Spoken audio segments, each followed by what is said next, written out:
BBC managers and governments decide that. I've said the BBC isn't perfect, and we've had our criticisms, but it is the one institution that's protecting British values from a full Trump takeover, and as that very precious institution, Liberal Democrats will defend it.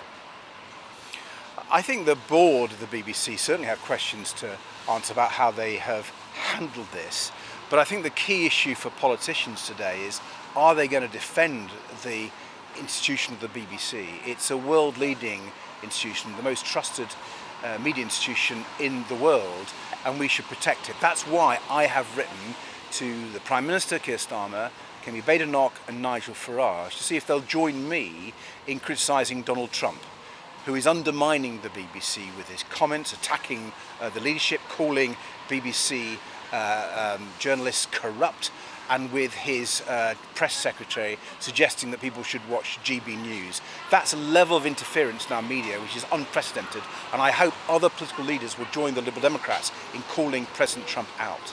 Look, the BBC needs to deal with the criticisms. I've had criticisms the way the BBC has given far too much coverage for Nigel Farage and reform. So we can have criticism of the BBC, but within that we need to recognise how valuable an institution it is. It's world leading in its trust in it on media, and that's so precious to our country. And that's one of the reasons why people like President Trump and others like him, Nigel Farage, want to undermine the BBC. Well, the Liberal Democrats, I think, are speaking for the vast majority of British people. We value the BBC, and we don't want Trump's America to become Farage's Britain, with a BBC that's been hit in the way that Donald Trump is hitting the free press in America. There are people on the right wing of British politics, and indeed in the White House, who've been attacking the BBC for a long time. And it's part and parcel of the whole Trump-Farage approach. Have divisive politics, undermine free press, undermine freedom of speech. We can't allow Trump's America to become Farage's Britain, and that's why the Liberal Democrats will be firmly behind the BBC, despite our own criticisms. I don't know whether that's the case. I am very worried about the board of the BBC and what they are doing here, but I'm particularly worried about the pressure from the White House.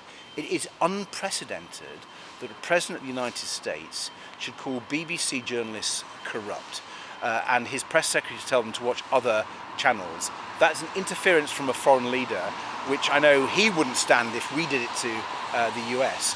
And that's why I've written to Keir Starmer and to Kemi Badenoch and to Nigel Farage, so to ask them to join me in criticising Donald Trump for his attack on the BBC.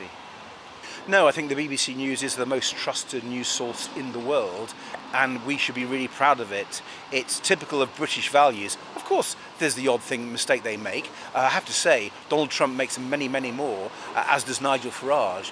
And so the fact that Nigel Farage is basically teaming up with President Trump to criticise the BBC is shocking. It's unpatriotic, it's wrong, and it shows that he wants Trump's America, with his attacks on free media, coming to the UK. I think it's far too extreme. The interference we've seen in elections has come from Nigel Farage's friend, Vladimir Putin. We've seen Russian interference in the most profound, appalling ways, and yet Nigel Farage calls Vladimir Putin the world leader he most admires. I think people need to see through Nigel Farage, see through Donald Trump, and realise what they're trying to do to our great country and our British values. Liberal Democrats won't accept it. I don't think the vast majority of British people will either.